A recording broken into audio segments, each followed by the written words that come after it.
RSS এর ইতিহাস তুমি জানো দুষ্ট ছেলে? বাবরি মসজিদ শহীদ করছে কে?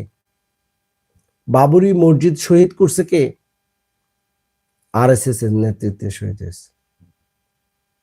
হ্যাঁ, সেইখানে যেখানে সুপ্রিম কোর্ট, ভারতের সুপ্রিম কোর্ট ঘোষণা করলো যে এইখানে কোনো রাম মন্দির ছিল না,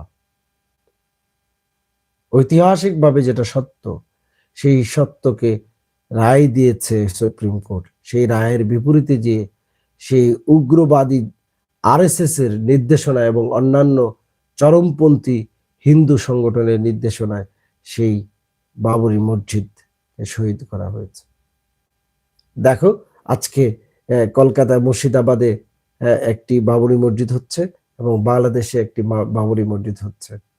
তোমরা বাবরি মসজিদ, একটা বাবরি মসজিদকে মিশিয়ে দিতে চাইছিলা, এখন দেখো দুইটা বাবরি মসজিদ, একটা হচ্ছে মুর্শিদাবাদে হচ্ছে, একটা বাংলাদেশে হচ্ছে। তাহলে তোমরা ভালো করেছো না খারাপ করেছো?